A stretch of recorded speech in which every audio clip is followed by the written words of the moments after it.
Nesse mês da família, nós escolhemos um texto, e foi inclusive um texto que o reverendo Jeremias pregou lá em Orlando, no seminário de líderes que nós tivemos agora recentemente, e que fomos grandemente abençoados por aquela palavra. Lucas capítulo 7, versos 11 a 17.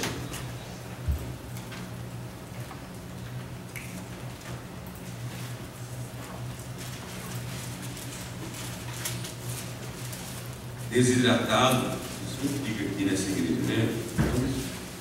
Abastece a gente de água bem aqui, né?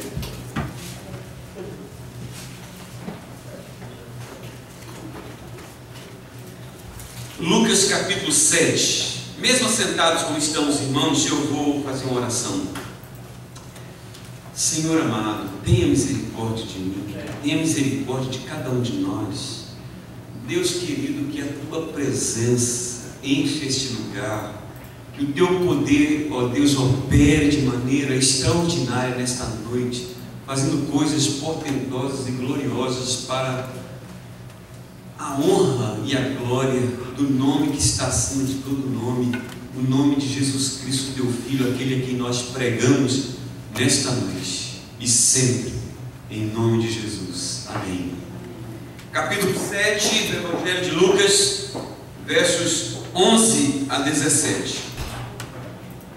Em dia subsequente, dirigia-se Jesus a uma cidade chamada Naim, e iam com ele os seus discípulos e numerosa multidão. Como se aproximasse da porta da cidade, eis que saiu o enterro do filho único de uma viúva, e grande multidão da cidade ia com ela. Vendo-a, o Senhor se compadeceu dela e lhe disse: não chores. Chegando-se, tocou o esquife e, parando os que o conduziam, disse: jovem, eu te mando, levanta-te.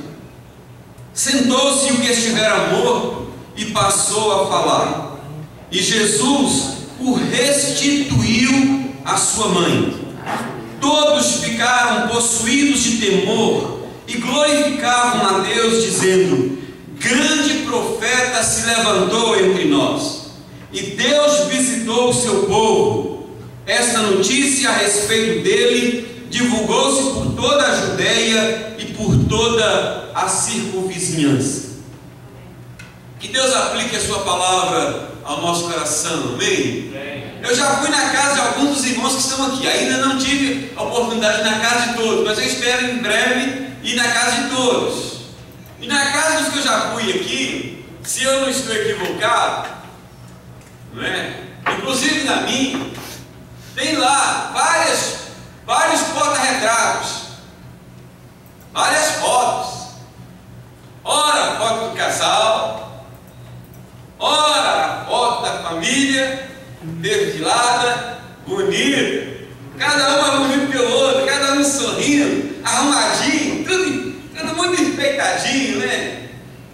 Eu ia pedir na semana passada para que os casais, as famílias aqui, cada um trouxesse uma foto da família.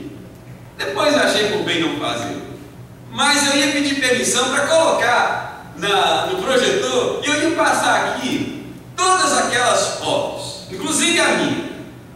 E vocês iam ver, quando olhassem para as fotos, iam ver cada uma família mais bonita que a outra.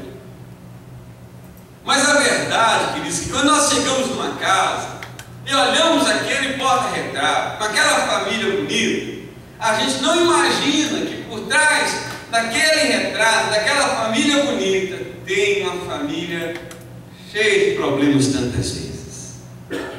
Nem sempre aquela foto espelha, reflete a realidade de quem de fato nós somos ou que estamos passando, não é?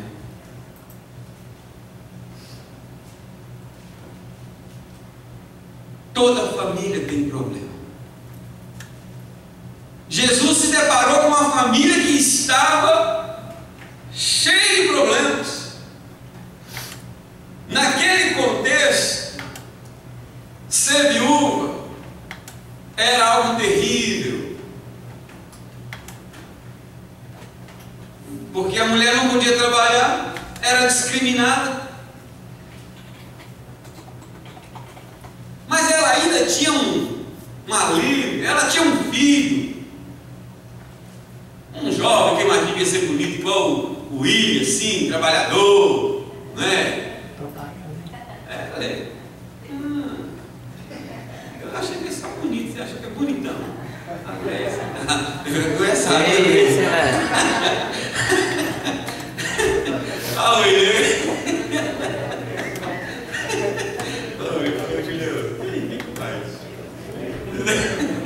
Mas tudo bom, voltando ao nosso assunto aqui, né? Ela ainda tinha um alívio, tinha um rapaz bonitão, como diz a lei, que estava do lado dela. Não tinha um marido, mas tinha um filho que trabalhava, quem sabe, um filho que bancava as despesas, um filho que supria a família. Que coisa boa! Dos males o menor. Pois é, mas acontece que essa mulher também agora tem um outro problema. Não sabemos a causa, o que provocou, o que gerou, o que causou a morte daquele moço. Só sabemos que era filho único. Filho único. E ele morre também. Veja quantos problemas tem uma família tão pequena. Não é? Mas neste momento, quando o sepultamento está saindo para fora do portão da cidade, porque os cemitérios geralmente ficavam fora, cidades pequenas, geralmente assim, não é? Cemitério de Águas Formosas é quase que uma cidade. Você olha assim, tanto que é no centro da cidade, parece até um shopping center, tão as coisas bonitas. Mas cidades pequenas geralmente tem o cemitério do lado de fora, no alto assim, do morro. Na sua cidade deve ser assim, né? Aquele cemitério no alto do morro, que até para morrer é difícil. Chega lá com os caixão, é terrível. Já viu cidade pequena o que é? Não sei porque eles fazem cemitério no alto do morro. E geralmente, irmãos, toda pessoa que morre num dia de chuva, é complicado, e vai a pé com negócio. É terrível, escorrega daqui, vai sandália havaiana, é engraçado. Escorrega, né, irmão? Foi assim na sua cidade também? Olha lá, mas geralmente no cemitério é assim, inunda e sai os corpos, é complicado. Mas nesse instante, quando o corpo está saindo da cidade, uma multidão atrás,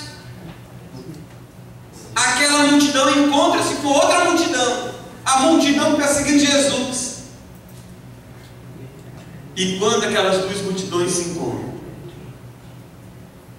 acontece algo extraordinário. Jesus entra em cena, e aquilo que era dor, que era tristeza, que era sofrimento, que era lágrima, se transforma em alegria na vida daquela mulher. Ela vive de novo, embora ela não tivesse morrido, mas por dentro ela estava morta, e ela revive, ela sorri de novo, ela encontra de novo com aquilo que ela havia perdido, que é a alegria. Mas esse texto exatamente me faz pensar nisso. Realidades comuns a toda a família. E eu quero aqui falar de algumas realidades comuns a toda a família. Primeira realidade: toda família enfrenta tristeza, dor e morte. Toda família, sem exceção, enfrenta tristeza, dor e morte. A morte entrou pela segunda vez na casa daquela mulher, e como todas as vezes em que isso acontece, ela deixa um rastro de tristeza, de dor. Ninguém podia avaliar a dor que aquela mulher estava sentindo. Irmãos, é algo que nós não devemos jamais dizer para alguém. Quando você vai visitar uma família enlutada, nunca diga para aquela mulher que sofreu aquela perda. A perda do marido, a perda do filho, a perda do pai, a perda da mãe, para aquela pessoa que teve essa perda. Nunca diga assim: eu sei o que você está sentindo. Porque na verdade nós nunca vamos saber saber o que o outro está sentindo, ainda que você tenha perdido também o seu pai, ainda que você tenha perdido também a sua mãe, ainda que você tenha perdido o seu filho, mas a dor, ela é particular, ela é pessoal, ela é de cada pessoa. Ninguém consegue sentir a dor do outro. Portanto, não é bom dizer eu sei o que você está sentindo, ainda que você tenha tido uma perda semelhante. Esse negócio de dizer para a pessoa que está passando por aquele quadro de dor, seja ela em qual área for, que você sabe o que ela está sentindo, não funciona. Porque a dor é uma coisa pessoal e varia de intensidade de pessoa para pessoa, de acordo com as circunstâncias. Aquela mulher já havia perdido o seu esposo e agora havia perdido o seu filho. Tudo que nós sabemos é que era grande o seu sofrimento. Diz-nos o texto que quando Jesus a encontrou, já na saída da cidade, em direção ao cemitério, ela ainda chorava a perda do seu filho e, por certo, ainda iria chorar por muito tempo. Como a tristeza e a dor entraram na casa e na vida daquela mulher através da morte do seu único filho. Não há uma família, uma casa onde a tristeza e a dor não tenham entrado de uma forma ou de outra. Na minha casa e na minha família, elas se entraram de várias maneiras. No começo do meu casamento, depois dos 2 primeiros anos, do nosso 3º ano de casamento, quando nós nos preparávamos para receber o nosso primeiro filho, ao recebermos a notícia que a Jandira estava grávida, nós fomos tomados de uma alegria muito grande. E um dia, num culto, como nós estamos aqui ao voltar para casa, por volta das 11h30, meia-noite, a Jandira começou a sentir uma dor intensa, e foi aumentando aquela dor. E por volta de 1 hora ela começou a sangrar. Por volta de 1h30, 2 horas, nós já estávamos no hospital. Preste atenção aqui. Por volta de 2 horas, ele estava no hospital. E ali, aquela alegria que nós estávamos sentindo de poder receber o nosso primeiro filho, nós passamos a experimentar tristeza em vez da alegria.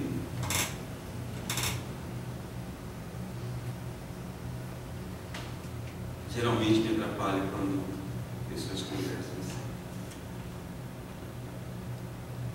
A dor entrou na nossa casa. Foi difícil. Elisa estava com 1 mês e 15 dias. Aliás, com menos de 2 meses. Saí de casa, me despedi da Jandira, fui para a igreja, escritório da igreja. A igreja distanciava da minha casa menos que 5 minutos, a pé. Na hora que eu entrei no meu escritório, o telefone tocou. Era a Jandira, me dizendo para eu voltar imediatamente para casa, que ela estava passando muito mal. Voltei. A perna dela estava ficando avermelhada, ficando roxa. Acionamos os médicos, alguns disseram que era alergia, outros disseram que era picada de inseto. Acionamos um médico muito conceituado naquela região. Falamos os sintomas e ele disse: vai imediatamente para o governador Valadares e procura o médico fulano de tal. Já estou ligando para ele receber vocês. Sabe quais foram as palavras que aquele médico que nos recebeu em Valadares disse? Nós precisamos amputar a perna dela.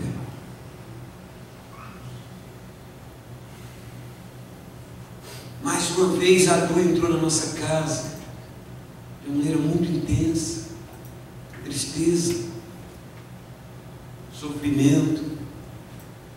Deixamos a Damares e Teófilo em casa, e Elisa. Fomos para Valadares, de lá, uma semana depois, internada, fomos para Belo Horizonte. Um dia recebemos um telefonema, um mês no hospital, uma semana no CTI. E eu lá em Belo Horizonte, Conselheiro Pena, um dia sou chamado e tinha que comparecer em Belo Horizonte porque tinha que assinar um termo de autorização para que uma injeção fosse dada. E eu perguntei por que eu tenho que assinar esse termo. Ele disse, porque pode ser fatal. Esse medicamento é usado para pacientes com até 8 horas de infarto. Ou seja, quando o sangue ainda está mole.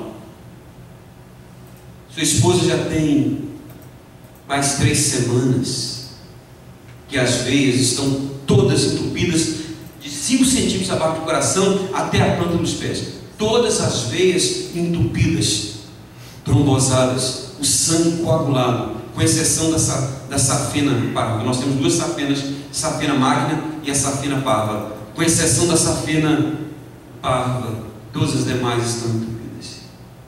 E eu disse, em que consiste a gravidade do remédio? Ele disse que o remédio vai tentar desobstruir as veias, e no desobstruir as veias, ele pode tirar um sangue já coagulado e cair no coração e é fatal. Foi difícil. Foi difícil. Daqui a uma semana, pouco mais de uma semana, um ano atrás, estávamos alegres. Teófilo iria se graduar.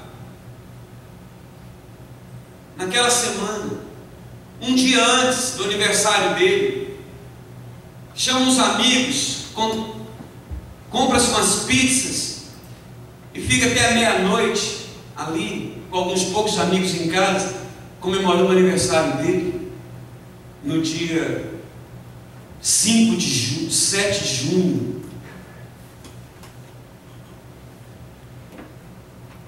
por volta de meia-noite e meia, 1 hora, ele começa a sentir uma dor intensa. Um dia cedo, no outro dia cedo, levo a Elisa na escola, logo em seguida levo ele no hospital. E ali ele ia passar um tempo no hospital. Os médicos não sabiam o que fazer, ele só sentia muita dor. Vamos operar porque nós achamos que é apêndice, mas as radiografias não dá para mostrar o que é, porque está tão dilatado o intestino dele que cobre os órgãos demais, os demais órgãos. Na hora que vai fazer a cirurgia com a microcâmara, descobre que estava com uma diverticulite. Cerca de 14 centímetros do intestino dele foram removidos. Foram dias difíceis. Perdeu a sua graduação, passagem compra para o Brasil, também perdeu. A Elisa foi na frente. 15 dias depois, alguns dias depois, o médico autoriza a viajar com quantos pontos, Theo? Não lembro. 25 pontos. Viaja para o Brasil. Uma semana, exatamente uma semana depois. Foi numa quinta-feira, na outra quinta-feira. Volta a sentir o problema de novo. E ali fica mais uma semana internado, sofrendo horrivelmente. A verdade é que toda família enfrenta tristeza, dor e morte. Talvez seja esta ou não, mas talvez seja esta a sua realidade. E se for, saiba que a sua família não é a única que passa por isso. E a boa notícia é que aquele que esteve presente e que agiu em favor daquela viúva e que agiu em meu favor, em favor do Teófilo, em favor da Jandira, também está presente e com certeza vai agir em seu favor.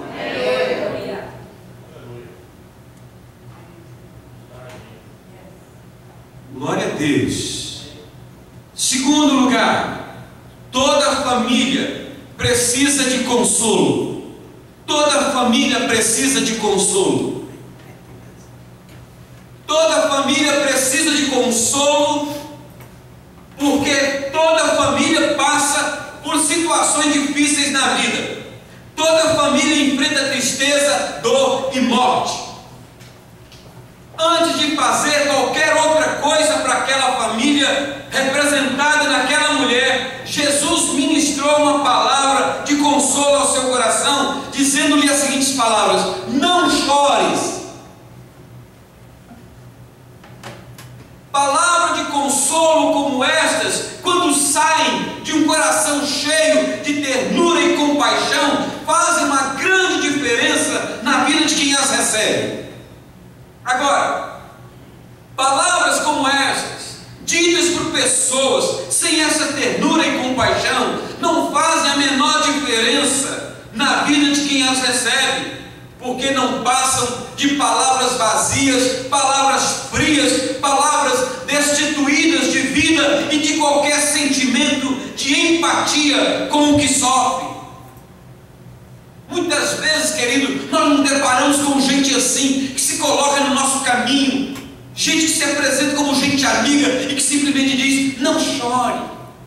Mas a gente está percebendo que são palavras ditas ao vento, são pessoas que não conseguem ter empatia com a sua dor, são pessoas que não conseguem chorar com você, estão dizendo simplesmente por dizer.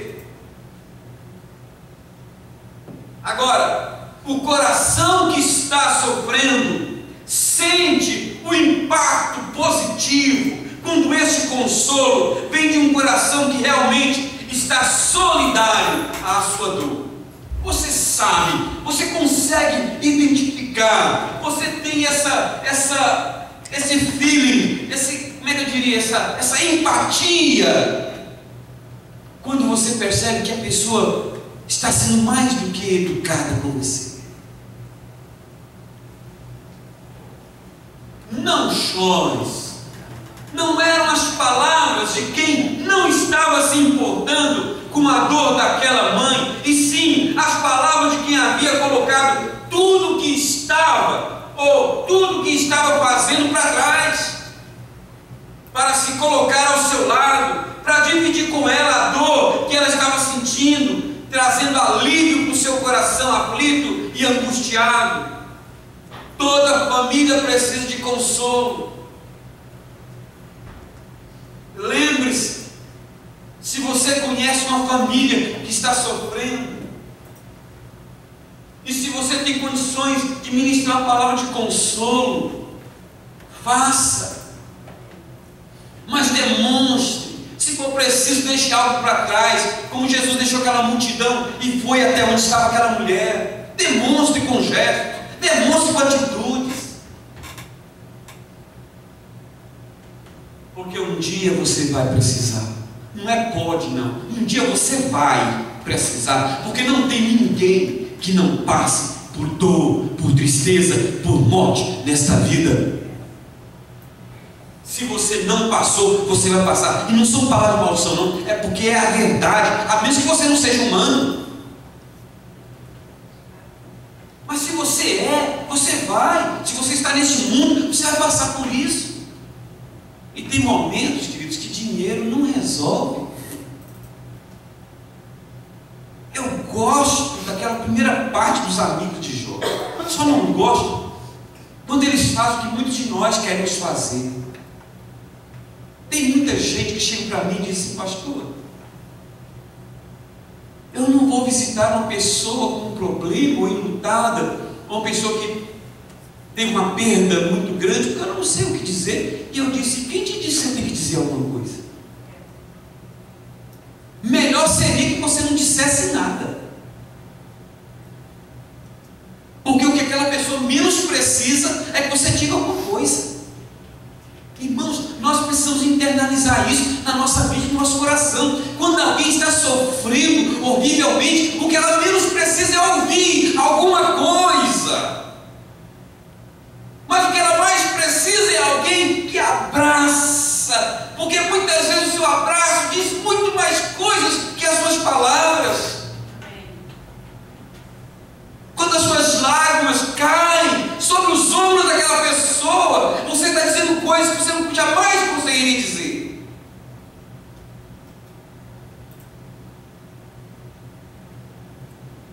Eu fico fascinado com aquela atitude dos amigos de Jó. Eram homens empresários, homens bem-sucedidos na vida, eram amigos íntimos de Jó. Quando eles ficaram sabendo que Jó havia perdido seus filhos, que Jó havia perdido a sua riqueza, Jó havia perdido todos os seus bens, havia perdido a sua saúde, diz que eles deixaram tudo para trás, foram ao encontro de Jó. E quando eles chegaram e encontraram Jó no monturo, diz que eles tiraram as suas roupas de gala, suas roupas bonitas, vestiram um pano de saco, sentaram com ele no chão, jogaram pó, terra na cabeça, cinza, e ficaram 7 dias calados.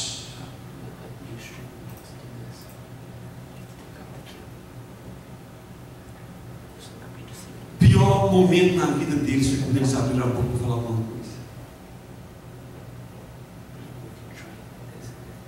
Se você não sabe o que falar, não precisa falar.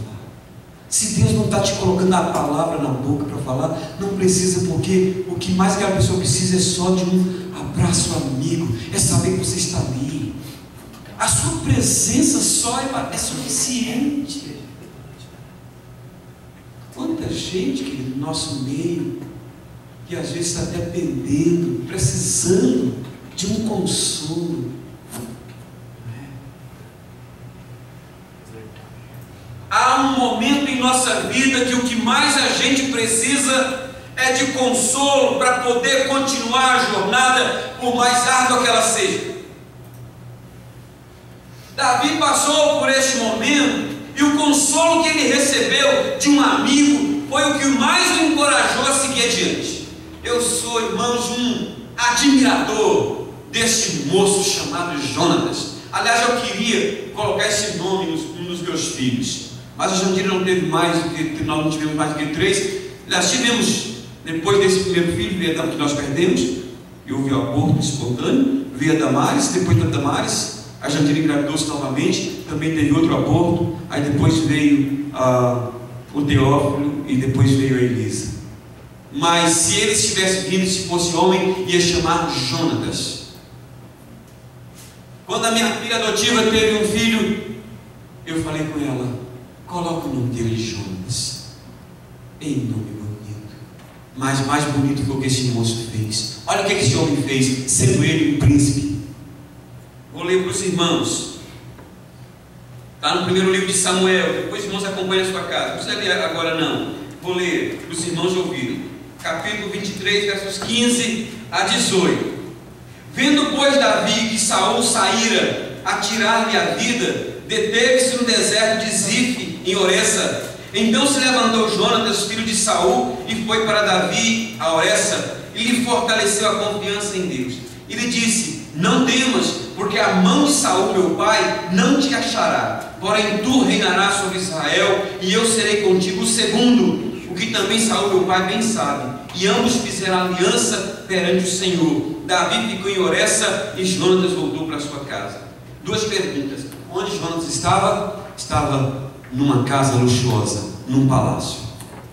Onde Davi estava? Davi estava num deserto, fugindo igual um cão, perseguido, escorraçado, talvez com fome, desamparado. Há muita gente disposta a estar conosco nos momentos de alegria, fartura e bonança, mas Jesus esteve ao lado daquela mulher no momento mais agudo da sua dor, para enxugar as suas lágrimas. Há muita gente disposta a estar conosco quando nos encontramos no palácio, Mas Jonatas foi ao encontro de Davi quando ele se encontrava no deserto. Há muita gente que quer estar conosco para tirar vantagem da nossa influência, para ser maior ou melhor do que nós. Mas Jonatas esteve com Davi e disse: eu me contento em ser o segundo e que você seja o primeiro. Toda família precisa de consolo, e aquele que é o consolador por excelência se faz presente nessa noite para lhe dizer: não chores. Não porque não quer que você chore, mas porque aquele que está dizendo isso está disposto a enxugar suas lágrimas. Aleluia! Jesus está vendo a sua dor, querido, aquilo que você sente, a humilhação, a tristeza, o abandono que você sofre tantas vezes.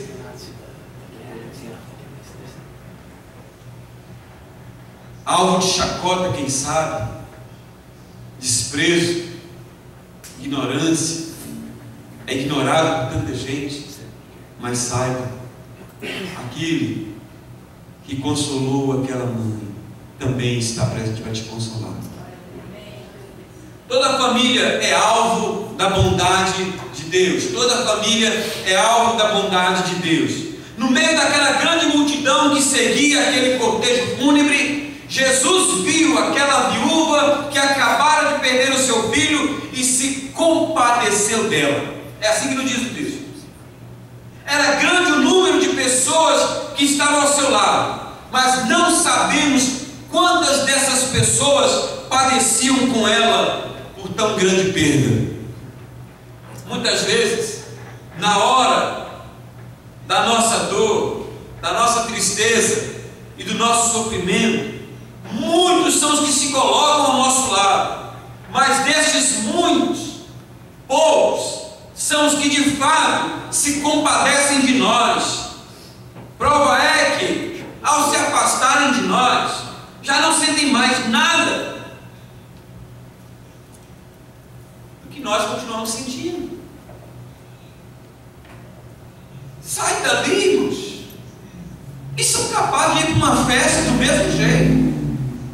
Saem dali e são capazes de celebrar da mesma forma, como se não tivesse presenciado nada, como se não tivesse acontecido nada.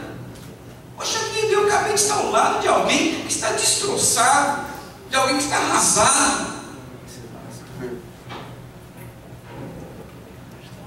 e há poucos segundos eu me encontro com outra situação e curto como se nada tivesse presenciado. Compaixão é um sentimento de pesar profundo que o sofrimento, a dor e a desgraça do outro desperta em mim. Vou repetir: compaixão, para você saber se você tem sido compassivo com os outros, para você saber se você tem tido compaixão com os outros, com a dor dos outros. Você quer às vezes que as pessoas sejam compassivas com você, não é? Mas avalie se você tem sido compassiva com os outros. Portanto, compaixão é um sentimento de pesar profundo que o sofrimento, a dor e a desgraça do outro desperta em mim. Ou seja, eu posso sentir um pouco daquilo que o outro está sentindo. Aquilo que o outro está sentindo desperta em mim essa dor também, esse sentimento, essa tristeza, essa vontade de querer que isso seja resolvido. Se há algo que Deus sente por cada pessoa, cada família que sofre, é compaixão. Foi a compaixão dele por nós que o levou a enviar o seu Filho Jesus Cristo a morrer em nosso lugar para nos salvar. Todos nós conhecemos João 3,16, porque Deus amou o mundo de tal maneira que deu o seu Filho unigênito, para que todo aquele que nele crê não pereça, mas tenha a vida eterna. Em sua carta aos Efésios, o apóstolo Paulo disse as seguintes palavras: mas Deus, sendo rico em misericórdia, misericórdia. Ou seja, sendo rico em colocar a miséria do homem no seu coração. Porque isso que é misericórdia, é a junção de duas palavras, de miséria e cardios e coração. Então diz, sendo Deus rico em misericórdia, ou seja, Deus é rico em pegar a sua miséria e colocar o coração dele na sua miséria. Por causa do grande amor com que nos amou, e estando nós mortos em nossos delitos e pecados, nos deu vida juntamente com Cristo, pela graça sois salvos. Uma das diferenças entre Jesus e os que seguiam aquele cortejo fúnebre é que enquanto eles a seguiam para sepultar o seu filho, sem lhe dizer uma só palavra, Jesus interrompe a trajetória daquele corpo que era levado para a sepultura, ministra uma palavra de consolo ao coração daquela mãe e age em seu favor, trazendo vida ao seu filho que estava morto. Toda a família é alvo da bondade de Deus. A sua família, querido, não tenha dúvida disso. A sua família é alvo da bondade de Deus. Esteja certo, mas certo mesmo, de que o que Deus em Cristo fez em favor daquela família, lá na pequena cidade de Naim, tem feito também em sua família. Você tem sido alvo da bondade de Deus. Talvez você não tenha percebido, porque o fato de você estar concentrado em alguns pequenos problemas pessoais, particulares, não tem feito você perceber como Deus tem sido misericordioso para você. Não tem impedido você de ver como você tem sido alvo da bondade de Deus. Mas na hora que você tirar os seus olhos desses pequenos problemas que tem te afetado e você começar a enxergar a grandiosidade das manifestações da bondade de Deus, vai ficar surpreso. Toda família precisa de um milagre.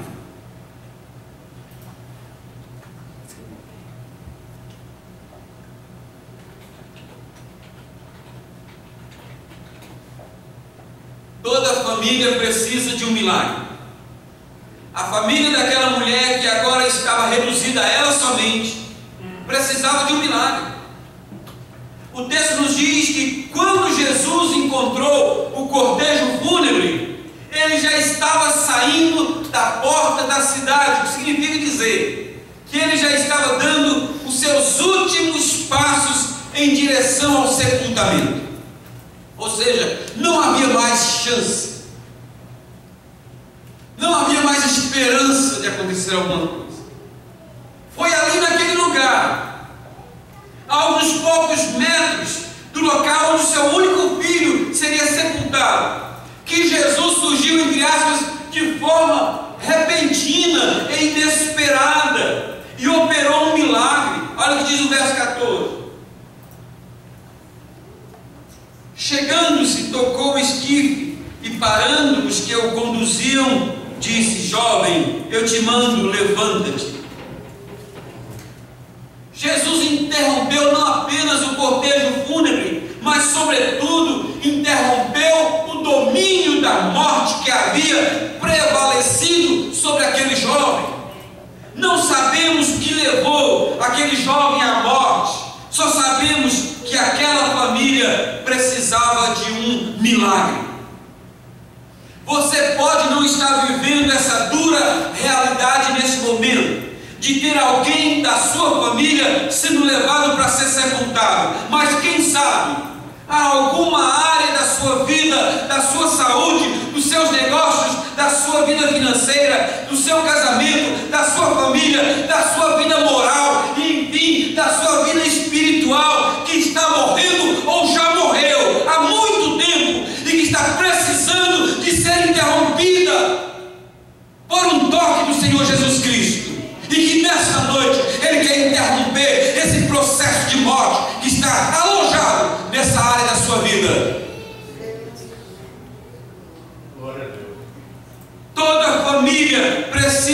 milagre.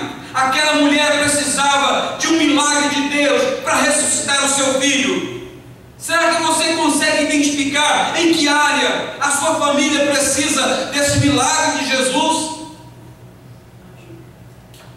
Para muitos que estavam ali naquele dia, o fato de Jesus ter surgido quando o jovem morto já estava a ponto de ser sepultado foi algo que aconteceu de forma inesperada. Mas para Deus, aquele encontro já estava programado e agendado em seu devido tempo, ou no tempo Kairos. Eles estavam vivendo no tempo Cronos, mas no tempo Kairos, no tempo de Deus, estava tudo agendado, ainda que eles não tivessem conhecimento. É por isso que nós não podemos perder a esperança, queridos. Ainda que já esteja saindo fora do portão da cidade, não tem mais jeito. Não tem mais jeito se Jesus não surgir. Mas se Ele surgir, tem jeito. Uma das razões do porquê esse acontecimento foi registrado por um médico, o evangelista Lucas, no seu evangelho, entre os inúmeros que não foram registrados, foi para mostrar, primeiro, que jamais devemos perder a esperança de ver um milagre acontecer, ainda que pareça tarde demais. Segundo, que Deus é Senhor do tempo. Ele não chega nem cedo nem tarde, Ele chega sempre na hora certa. E terceiro, que o milagre é uma das suas especialidades, porque para Ele até o impossível é possível. Aleluia! Glória a Deus, queridos. Se a sua família está precisando de um milagre, Ele pode operar, como operou na vida daquele jovem morto, trazendo vida ao que estava morto. Você crê nisso? Você crê nisso? Queridos, nós precisamos de pelo menos a humildade daquele homem que disse: eu creio, Senhor, mas me ajuda na minha falta de fé, porque eu preciso de fato crer que essa área amortecida da minha vida pode ser revivida.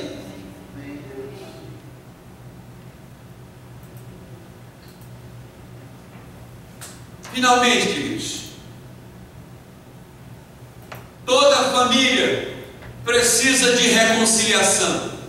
Toda família precisa de reconciliação. Diz-nos o texto que depois de operar aquele milagre na vida daquele jovem, Jesus o restituiu à sua mãe. Jesus o devolveu para sua mãe. Você já parou para pensar no abraço que aquela mãe deu em seu filho depois que ele reviveu? Você já parou para pensar no abraço que aquele filho deu em sua mãe depois que ele saiu vivo daquele caixão em que já se encontrava morto há alguns dias e horas? Queridos, deve ter sido a cena mais emocionante, não apenas da vida daquele jovem, daquela mãe, mas de todos os que se faziam presentes naquele lugar, naquele momento. Imagino, isso aqui, o texto não diz, isso aqui sou eu nas minhas elucubrações, nas minhas fantasias, nas minhas imaginações. Imagino que pais e filhos, parentes e amigos que se encontravam inimizados, obrigados um com o outro, ao verem aquele filho e aquela mãe se abraçar e chorar, imagino que eles começaram a se abraçar também, perdoando uns aos outros, reconciliando-se uns com os outros, imaginando que eles poderiam não ter essa mesma oportunidade, e antes que a morte batesse em sua porta, eles iriam fazer aquilo que aquela mãe e aquele filho estavam fazendo. Oh, irmãos, eu fico pensando, queridos, quantos filhos carregam, ainda que já tenham pedido perdão a Deus, e ainda que sintam que já tenha sido perdoado, mas ainda carrega aquela dor de saber: meu pai morreu, a minha mãe morreu, e eu fiquei devendo a ele, a ela, um abraço. Poxa vida, como eu gostaria de tê-lo aqui para fazer isso. Você vai no cemitério, você vê tantos túmulos bonitos, bem ornamentados. Sabe por quê, queridos? Muitos deles estão dizendo ali naqueles túmulos bonitos, cheios de flores, que eles estão compensando os abraços, os beijos,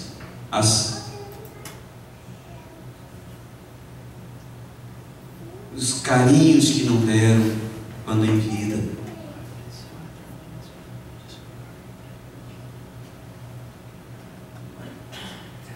Não sabemos se havia alguma divergência, alguma diferença, alguma malquerença entre aquele filho e aquela mãe, mas se havia, com certeza, naquele momento foi reparado pelo perdão.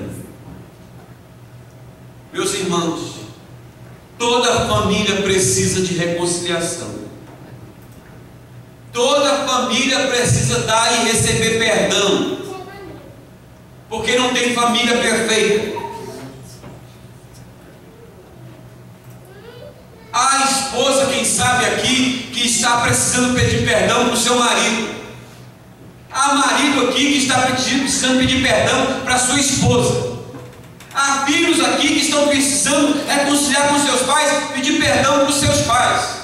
Há pais que precisam pedir perdão para os seus filhos. Há irmãos que precisam se reconciliar com irmãos, porque não existe família perfeita.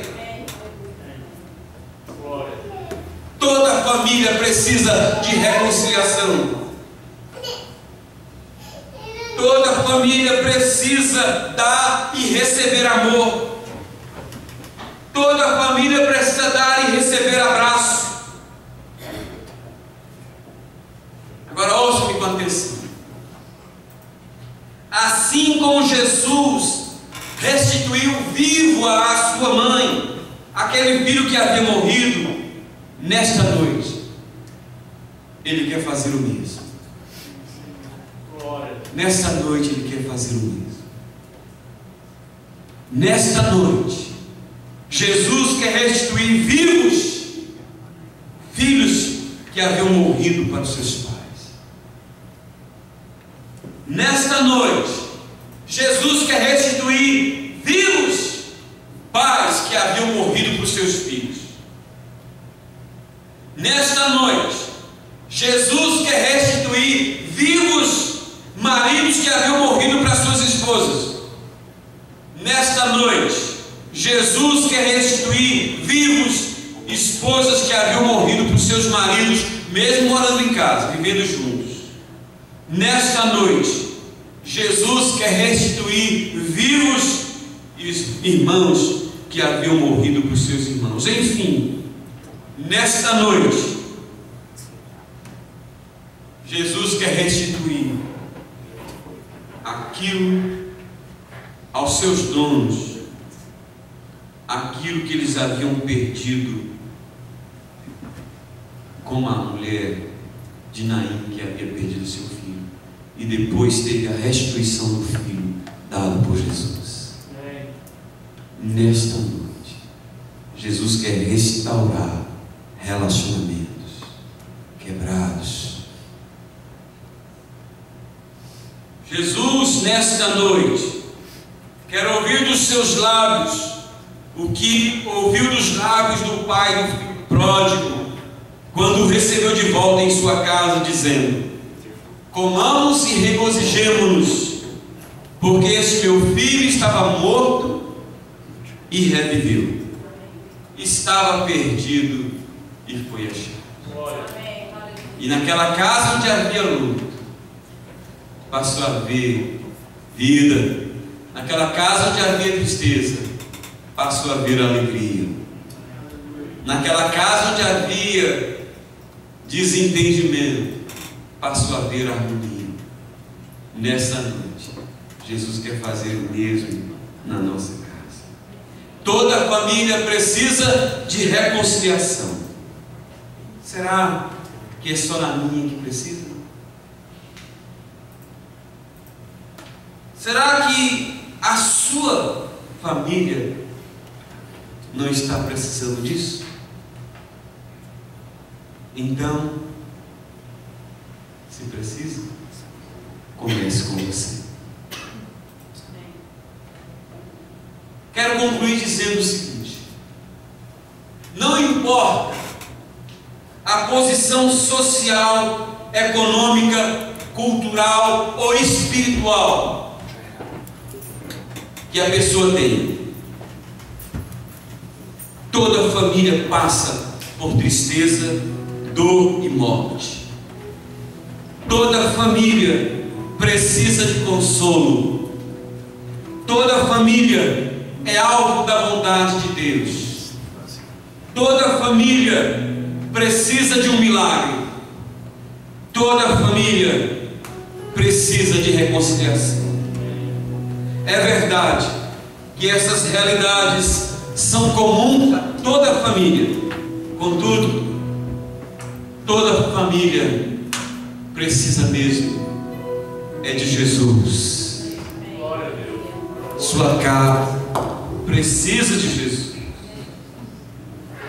Por isso, não deixe Jesus fora de sua casa, fora da sua família, fora de sua vida, porque é Ele que faz toda a diferença. Que Ele nos abençoe. Amém.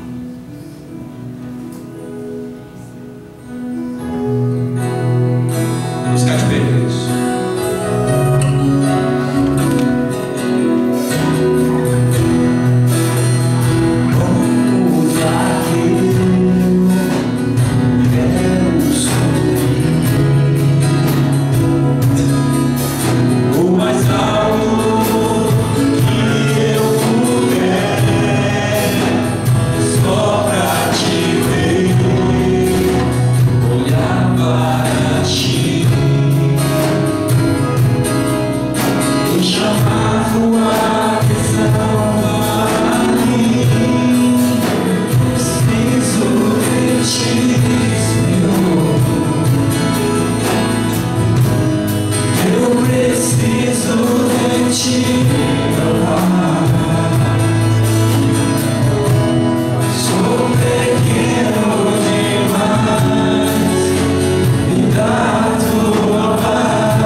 Minha casa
Vamos cantar de novo esse cântico. Só as vozes, seus instrumentos. Quem está sozinho aqui, adota uma família. Mas vamos cantar com o coração. Querido, família é o maior investimento de Deus. Deus está interessado na sua família. Não deixe Jesus de fora da sua casa. Nessa noite, abra o coração. Diga: Senhor, entra na minha casa, entra na minha vida, na minha família. Meu Deus, eu preciso do Senhor. Vamos então, os instrumentistas podem sair. Reúna a sua família. Quem tem família, junte a sua família. Vamos cantar de novo. Entra na minha casa, entra na minha vida, mexe com minha estrutura, sara todas as feridas. Aqui, ó, Jesus, aqui, ser santidade, quero amar somente a Ti, porque o Senhor é meu bem maior. Vem ali pra cá, faça um milagre em mim. Passa pra cá.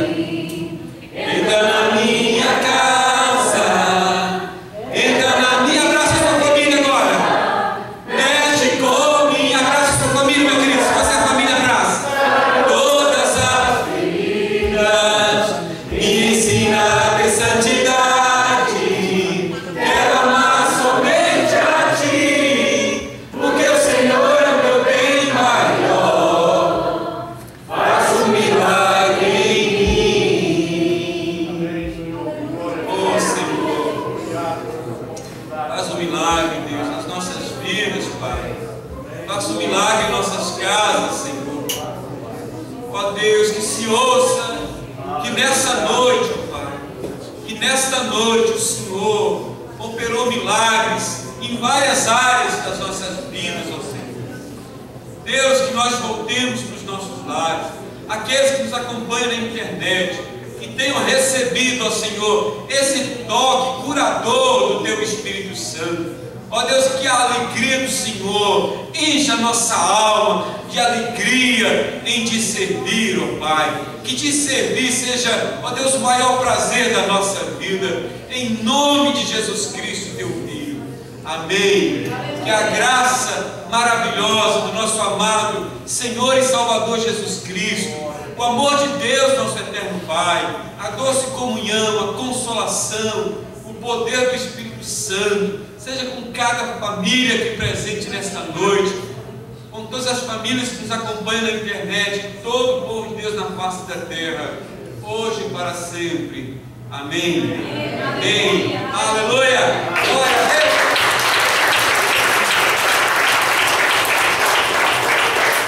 Vai continuar no salão social.